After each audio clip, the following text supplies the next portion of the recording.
सबसे पहले शिव गुरु के चरणों में प्रणाम करती हूँ, मेरा प्रणाम स्वीकार हो। माँ गौरा के चरणों में प्रणाम करती हूँ, मेरा प्रणाम स्वीकार हो। सभी गुरु भाई गुरु बहनों के चरणों में प्रणाम करती हूँ, मेरा प्रणाम स्वीकार हो। आज मैं एक बूढ़ी माँ और उनके 3 बेटों की कहानी मैं सुनाने जा रही हूँ। वो शिव की परम भक्त थीं और उनके बेटे कैसे थे, इसी बारे में आपको सुनाऊंगी। कहानी को पूरी सुनिएगा, तभी समझ में आएगा कि क्या रहस्य है। और आधा छोड़ देंगे कहानी तो शिव गुरु का अपमान होगा। अगर जो कहानी पसंद आए तो वीडियो को लाइक करिएगा। अगर जो आप मेरे चैनल पे नए हैं तो चैनल को सब्सक्राइब करिएगा। आइए आपको कहानी सुनाते हैं। ये एक बूढ़ी माँ थी और उनके 3 बेटे थे। 3 बेटे में से बड़े बेटे की जो है शादी हो गई थी, उनकी एक बहू आ गई थी।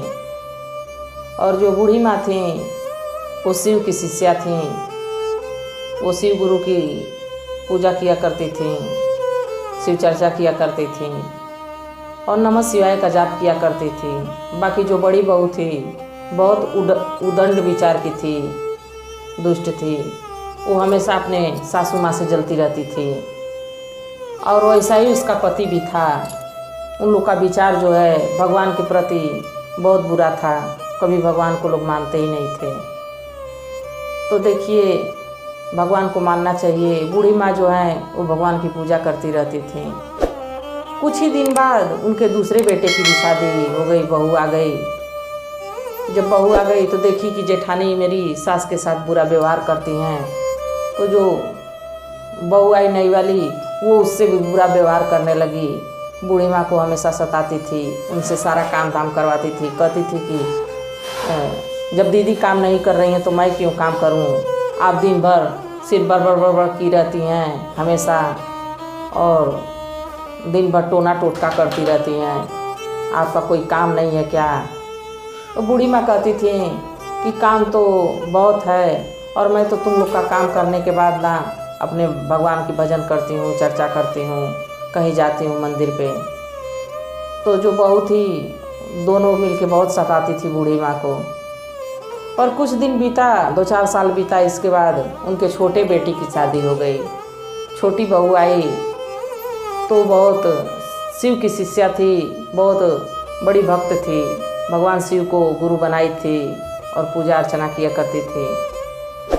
एक दिन जब सुबह हुई तो नमः शिवाय का जाप कर रही थी तो उसकी सास जो है बूढ़ी माँ जो देखी तो बड़ी खुश हो गई कि कम से कम एक हमारी बहू आई जो पूजा पाठ करती है। अब घर का विकास होगा, अब घर में लक्ष्मी आएगी। ये दोनों तो एकदम भगवान को मानती ही नहीं हैं। यह सोच के बूढ़ी माँ बहुत खुश रहती थी।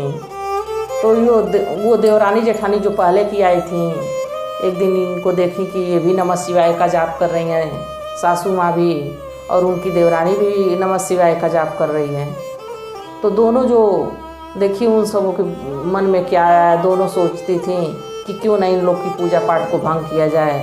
तो जाके ज़ोर ज़ोर से चिल्लाती थी वहाँ पे कि नमः शिवाय का जाप लोग न कर पाएँ। और यही चिल्ला बस बोलती थी, अरे ये सब टोना टोटका करती हैं। दोनों जो है नौटंकीबाज हैं, सास बहू, और नौटंकी करती हैं सब। हमेशा देखो तो टोना टोटके में लगी रहती हैं। ये टोना टोटका इसलिए करती हैं कि हम लोग के पति कमाए ना, हम लोग के बच्चे हो ना। ऐसा ही वो हमेशा कहती थी सब। कुछ दिन बीता तो जो छोटी बहू है उसको बच्चा हो गया और इन लोगों को, दोनों लोग को कोई बच्चा नहीं हुआ। इस पे भी लोग हमेशा ताना मारती थी कि अरे भूत प्रेत करती हैं सब, हमेशा टोना टोटका करती रहती हैं सब सास बहू मिलके, इसीलिए हम लोग के बच्चे नहीं हैं, हम लोग के पति अच्छे से कमा नहीं रहे हैं। और छोटा बेटा जो था खूब अच्छे से कमाता धमाता भी था और बहुत ही सास की सेवा करती थी, पूजा पाठ करती थी, घर का काम करती थी। मानो नौकरानी के सामान उसको बना दिए थे सब। तो देखिए, अगर जो इस तरह का व्यवहार अगर जो घर में होता है तो कितना बुरा लगता है। देवरानी को बेचारी को बुरा तो लगता था, बाकी इस बात से खुश रहती थी कि मेरी सास तो कम से कम भगवान शिव गुरु को मानती हैं।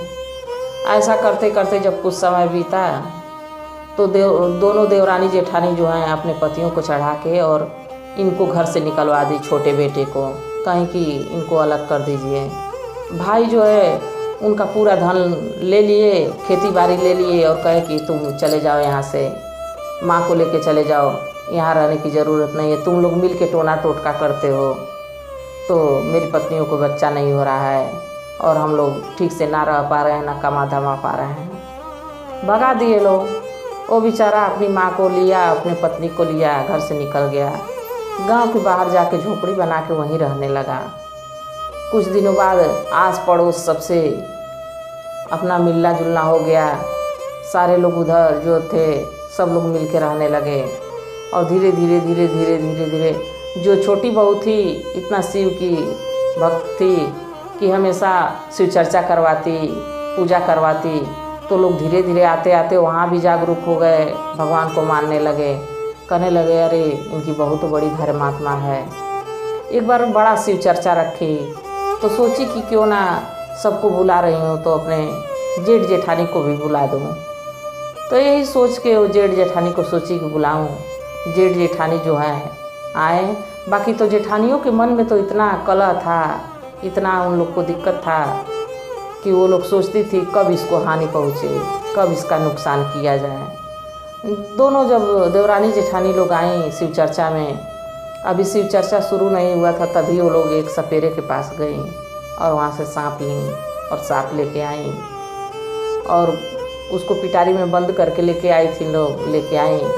और जैसे शिव चर्चा शुरू हुआ तो जो सबसे छोटी वाली बहू थी उसका बेटा सोया हुआ था। लोग ले जाके सांप को सोची कि उसके पास छोड़ दिया जाएगा ताकि सांप उसको डस के और मार डालेगा। यही सोच के वो लोग सांप लाई थी। शिव चर्चा इधर शुरू हो जाता है, भजन कीर्तन शुरू हो जाती है, शिव की आराधना शुरू हो जाती है। बेचारी बूढ़ी माँ तो भगवान की भक्त थी, वो जो छोटी बहू थी वो भी भगवान शिव गुरु की भक्त थी। अपना पूजा में लोग लग गए, इधर शिव चर्चा होने लगा और उधर वो दोनों अपने कार्यक्रम में लग गए कि बच्चे को कैसे मारा जाए। बच्चे के पास जैसे सांप को लोग छोड़ी, सांप जो है कि इन्हीं लोग को काट लिया। दोनों लोग चिल्लाने लगी, उधर सांप जो है अपना फन काट के बैठ गया और लगा फुफकारने। तो देखिए अगर जो किसी के लिए कोई गड्ढा खोदता है तो उसमें पहले खुद ही गिर जाता है। तो वो लोग अगर जो सोची कि इसके बच्चे को मार दिया जाए तो सांप, भगवान शिव गुरु की ऐसी कृपा हुई कि सांप जो है इन्हीं लोग को काट लिया। जब इन लोग को सांप काट लिया ये लोग चिल्लाने लगे और गिर गई। तभी सारे लोग अपना दौड़ के आए शिव चर्चा में से देखे तो इन लोग को सांप काट लिया है। तो जब ऐसा देखे उन लोग के दोनों पति तो सोचे कि अरे ये तो सांप काट लिया, कैसा है ये शिव चर्चा करा रही है, सही में ये सब टोना टोटका करती हैं। तो जो दोनों लड़के थे अपनी माँ को डांटने लगे, बेचारी बूढ़ी माँ डांटने लगे, कहे कि तुम और तुम्हारी छोटी बहू मिलके मेरी पत्नियों पर तुम लोग टोना टोटका कर रही हो, मेरी पत्नियों को सांप काट लिया, तुम लोग जानबूझ के ऐसा की हो। बूढ़ी माँ कहने लगी नहीं नहीं बेटा, जैसे मेरे लिए छोटी बहू है, छोटा बेटा है, वैसे तुम लोग भी हो। मैं ऐसा कुछ नहीं करती हूँ, मैं तो शिव गुरु की पूजा करती हूँ, नमः शिवाय का जाप करती हूँ, वो टोना टोटका नहीं होता है बेटा। बाकी तो बच्चे कहाँ उनके सुन रहे हैं, वो तो भगवान को मानते ही नहीं थे। अरे वो तो चिढ़ बस आए थे कि देखा जाए कि कैसे ये सब करवाते हैं। हम लोग तो कुछ दिए नहीं हैं, धन दौलत ये सब तो घर निकाला वैसे कर दिए थे, सब कुछ नहीं दिए थे। ये लोग अपना मेहनत मजदूरी करके कमाते खाते थे। तो देखिए जब सांप काट लिया इन दोनों बहुओं को, तो जो छोटी बहू थी उसको ये सब दौड़े कि चला जाए, इसको काट के ख़त्म कर दिया जाए, इसको मार दिया जाए, मर जाएगी तो काम ही ख़त्म हो जाएगा टोना टोटका। तो जब दौड़े लोग तभी वहाँ पे शिव गुरु प्रकट हुए और शिव गुरु के रूप में वो नाग देवता के ही मुँह से आवाज़ आई कि अरे दुष्टों, ये औरत टोना टोटका नहीं की है, मेरी शिष्या है और मेरी पूजा अर्चना करती है। ये तो सांप को इसलिए लाई थी तुम कि उसके बच्चे को काट के और मार डाले।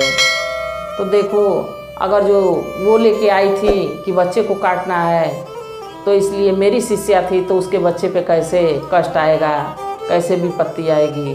और मेरी पूजा आराधना आज हो रही है, मेरी शिव चर्चा हो रही है, और उसी में मेरे शिष्या को इतना बड़ा तुम लोग कष्ट देने चले थे। तो इसीलिए जो है सर्प जो है काट लिया है तुम्हारी पत्नियों को। ये आवाज़ सुन के वो सब एकदम बेचारे परेशान हो गए। सब सोचे कि ये क्या हो गया, हम लोग से तो बहुत बड़ा पाप हुआ है। वो दोनों रोने लगे सब। उन सबों का रोना देख के दोनों छोटा वाला भाई और उसकी पत्नी परेशान हो गए। माँ बेचारी तो बूढ़ी परेशानी थी। छोटी बहू जो है अपना शिव गुरु के सामने सिर पटक पटक के रोने लगी, शिव गुरु आज मेरी लाज बचा लीजिए,